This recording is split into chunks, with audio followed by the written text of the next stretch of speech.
नमस्कार दोस्तों, स्वागत है आपका आपके अपने यूट्यूब चैनल फायर ब्रिगेड में। कैसे हैं आप लोग? उम्मीद करता हूँ अच्छे होंगे। तो दोस्तों, आज का हमारा जो टॉपिक रहेगा वो एलपीजी गैस पे रहेगा, क्योंकि एलपीजी गैस जो है वो आज हमारे जीवन का एक तरह से आधार बन गई है। आप देखें, घरों में भी, हमारे ऑफिस में भी और किसी भी होटल वगैरह में आप कहीं भी जाते हैं तो एलपीजी का प्रयोग किया जाता है। तो आइए हम जानते हैं एलपीजी के बारे में। तो एलपीजी एक लिक्विड पेट्रोलियम गैस होती है, लिक्विफाइड पेट्रोलियम गैस होती है, और ये दो गैसों के मिश्रण से बनती है। एक तो होता है प्रोपेन, इसको 60% मिलाया जाता है। दूसरा होता है ब्यूटेन, इसको 40% मिलाया जाता है। सॉरी, 39 होता है, इसको 39% मिलाया जाता है। यानी दो गैसों का मिश्रण होता है जिसमें प्रोपेन 60% होती है, ब्यूटेन 39। और दोस्तों, एक केमिकल मिलाया जाता है जिसका नाम होता है इथाइल मरकप्टैन, ये 1% होता है। अब आप ये पूछेंगे कि इथाइल मरकप्टैन क्यों मिलाया जाता है? तो दोस्तों, जो हमारी शुद्ध एलपीजी होती है उसके अंदर कोई भी गंध नहीं होती, किसी प्रकार की कोई भी स्मेल नहीं होती। अगर ये लीकेज हो जाती है तो हमें पता नहीं लगेगा कि एलपीजी लीकेज हुई है, और वो एक बड़ा रूप धारण कर सकती है, हमारी प्रॉपर्टी और लाइफ दोनों को ही हानि पहुंचा सकती है। तो उससे पहले ही हमने साइंटिस्टों ने ये प्रिकॉशंस लिया है कि उसके अंदर एक ऐसी चीज़ मिलाई गई कि उसकी गंध का हमें पता लग सके कि वो लीकेज हो गई है। इसलिए इथाइल मरकप्टैन का इसमें प्रयोग किया जाता है, वो 1% मिलाया जाता है। जब वो हमें स्मेल आती है एलपीजी के लीकेज होने पर, वो जो स्मेल होती है वो इथाइल मरकप्टैन की ही होती है। शुद्ध एलपीजी में कभी भी स्मेल नहीं होती। तो इसका जो फ्लैश पॉइंट है वो 104.4 है, और जो ऑटो इग्निशन टेम्परेचर है वो 446.1 है।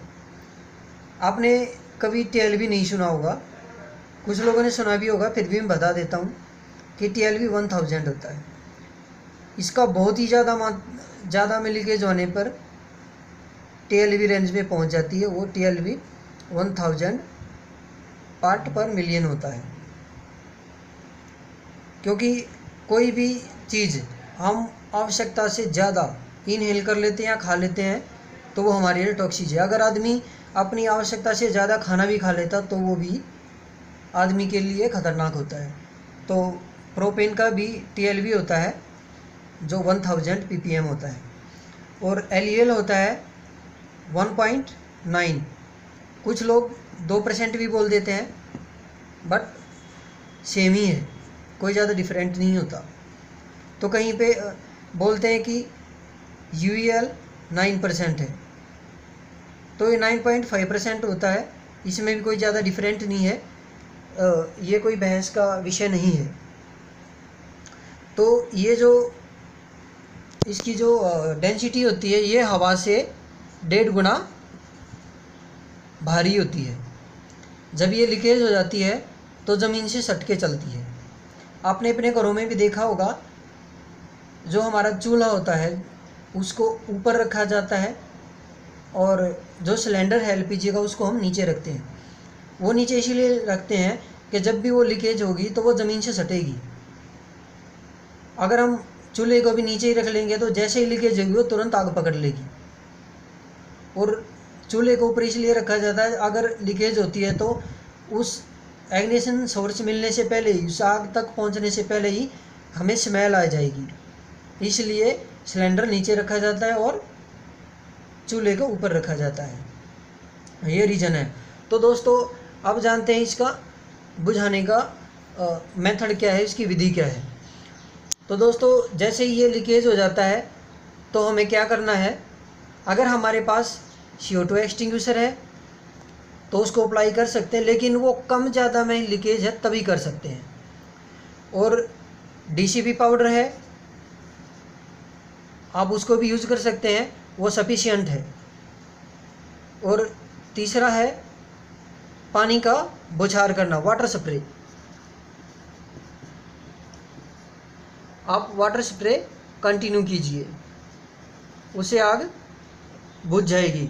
लेकिन आपको मैं बता दूं, अगर लीकेज है तो सबसे पहले आपको लीकेज अरेस्ट करने की कोशिश करनी है, क्योंकि ऑयल एंड गैस की आग को कोई भी बुझा नहीं सकता जब तक उसको आइसोलेशन ना दिया जाए।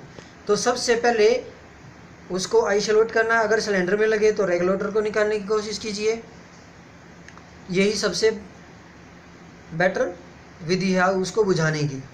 और अगर आप सिलेंडर को उठा करके किसी तालाब या किसी भी छोटे पैमाने पे हम क्या रखते हैं कि एक ड्रेन होता है, उस ड्रेन में डाल देते हैं, क्योंकि उसमें ही पानी सफिशिएंट रहता है। तो आप उसको डाल दीजिए, क्योंकि वो उसके अंदर की जो गैस है वो हीट पा करके एक्सपेंड कर गई है, वो कूलिंग पा करके दोबारा अपने लिक्विड फॉर्म में आ जाएगी। तो हजार्ड्स जो है वो लगभग ख़त्म हो जाएगा। तो दोस्तों ये था एलपीजी के बारे में। उम्मीद करता हूँ कि आपको वीडियो पसंद आया होगा। प्लीज़ लाइक करें, शेयर करें, सब्सक्राइब करें। मैं जल्द लौटूंगा आप लोगों के बीच में एक नई वीडियो के साथ। जब तक जुड़े रहिए आपके अपने यूट्यूब चैनल फायर ब्रिगेड से। धन्यवाद।